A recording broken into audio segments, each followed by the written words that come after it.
Miriam, and Miriam's going to talk a little bit about her work around women's leadership program fostering inclusive workplace opportunities. Thank you, Eric. Am I good? Okay. Thank you, everyone. My name is Miriam. I'm from Taipei City Government Department for Youth. I'm the Division Chief of Global Engagement. So I'm very honored and pleasure to attend CSW for the first time. So and I want to share the topic of building inclusive workplaces for women in Taipei. Okay. Thank you, Joyce. So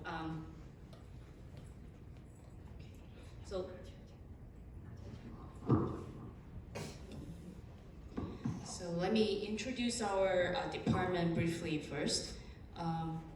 Our department is newly established. We just established on last June, so I know it's less than a year. And we aim to accompany Taipei youth in realizing their potential through 3 dimensions. The first one is global engagement, which that we have inbound and outbound projects for international exchange.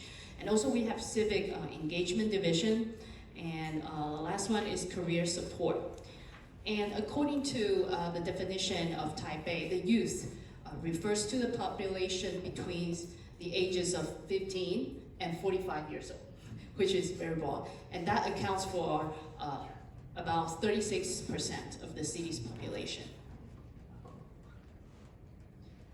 And Taipei Department for Youth provides professional career support through an affiliated career center, which is Taipei Youth Salon, aka TYS.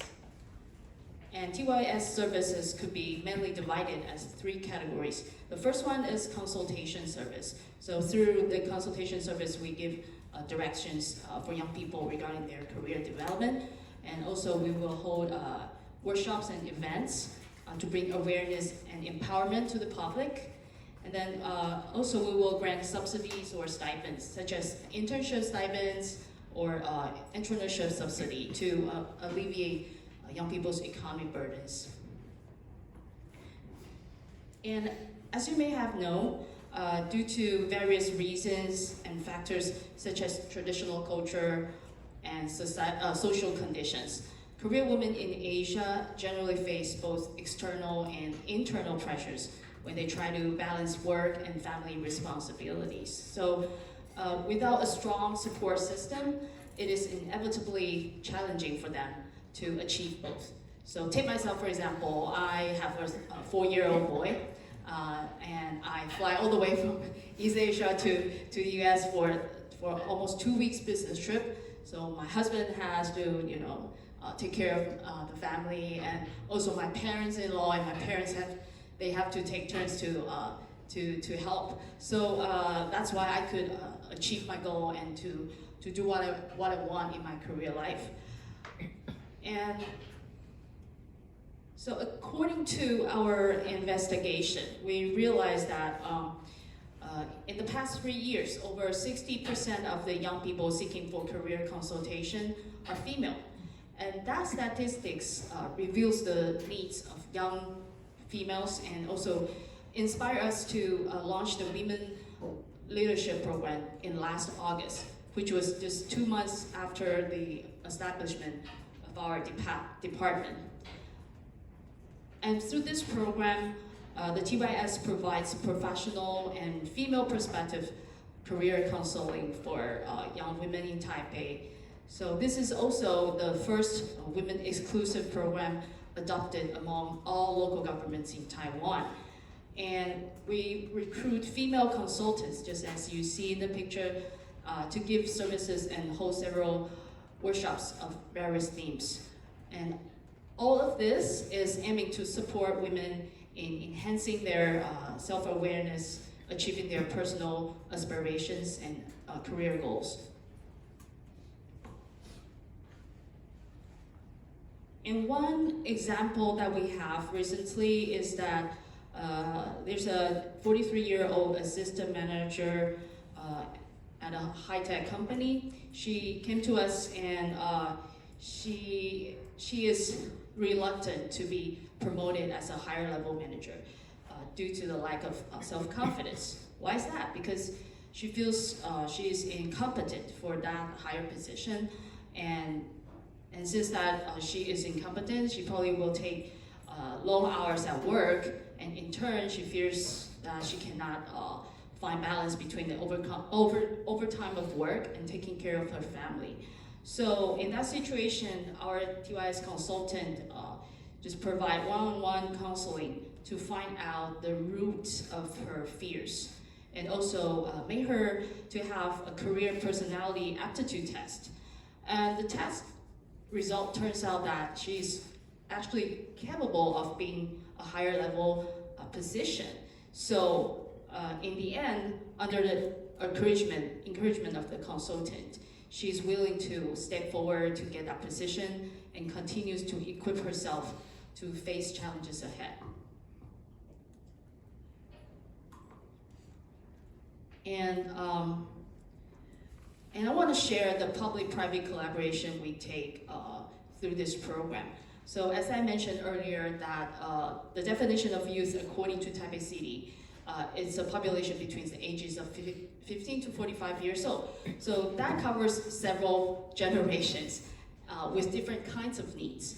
So we have to cooperate with private sectors and leverage their strengths and resources. And for instance, for those young parents, we work with NGOs and invite public figures to share their life experiences. And this lady you see is a famous model in the Greater China area. So she shared about her experience as a first-time mom and what her foundation does in terms of assisting new parents cope with their mental pressures.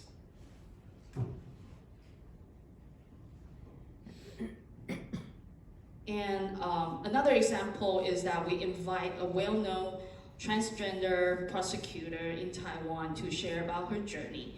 Her name is Hanzhang Chen. People would call her Le. So she's a 43-year-old prosecutor with a wife and one child. And at the age of 40, she decided to be as a trans woman in public. So she chose to address it as a woman in public, also in the workplace.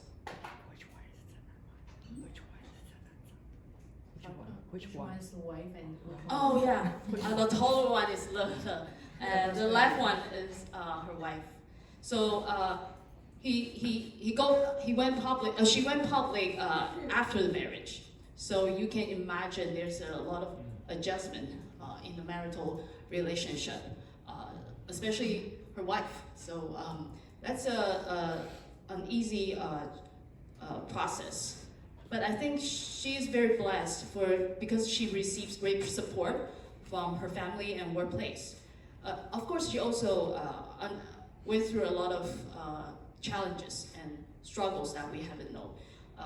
So including the rule, just as I said, the rule adjustment in the marital relationship. But she's very optimistic, and also she has great support from her family, so that empower her to conquer these difficulties. And it is also rare that, especially in Asia, that she could be accepted in such traditionally male-dominant judiciary system. And according to Lele's statement, she thinks it is because her colleagues, most of them have a legal background. So people there would respect human rights more, and also in the judiciary organization, prosecutors usually perform their duties independently, so they usually will not bother others' conduct. So I think she relatively has more space and acceptance to be herself in the workplace. And so with regard to the workplace, she also shared a few interesting stories. One is the interactions with her colleagues. So in the past, those male colleagues would treat her as a normal male friend. So probably people will put their arms on her shoulders.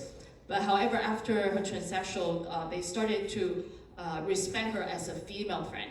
So he truly appreciates those respectful responses from her colleagues. And in the meantime, she understands and shows more compassion for those gender stereotypes that women usually face in the workplace after her transsexual, especially in the scenarios of criminal investigation.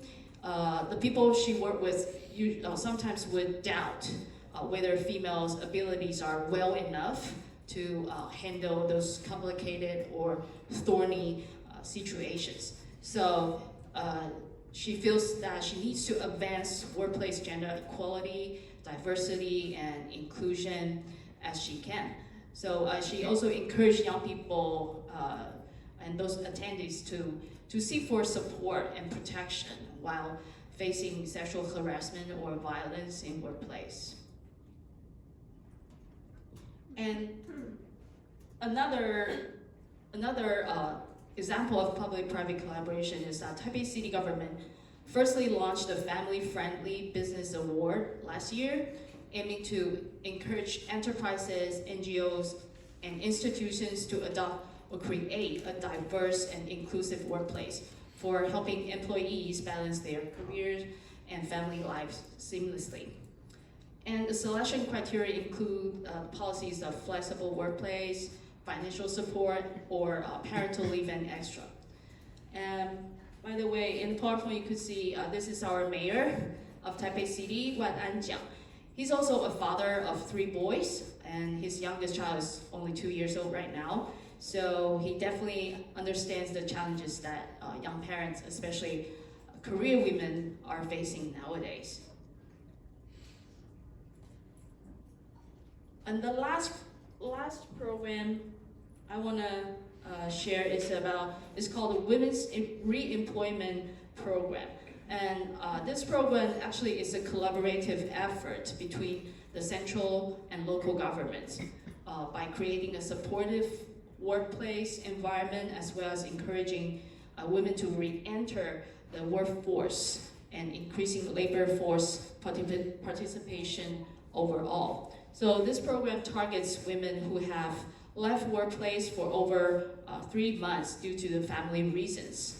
And the measure of this program including subsidized employers for women re-employment, and also subsidized women for preparation of re-entering the workplace. For instance, if you go to take the class for a training class for re-enter the workplace, you will get subsidies from the government.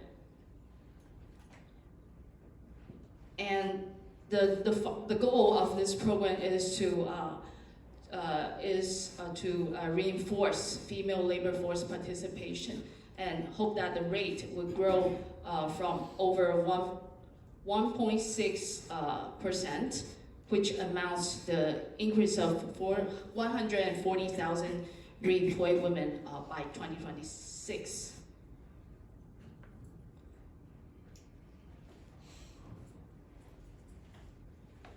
So lastly, I want to wrap up my sharing with our mayor of Taipei just said a few days ago on the International Women's Day. He said these policies are not just for assisting women, but because women deserve better choices. And I think that's a good reminder as we work together to achieve true gender equality. Thank you.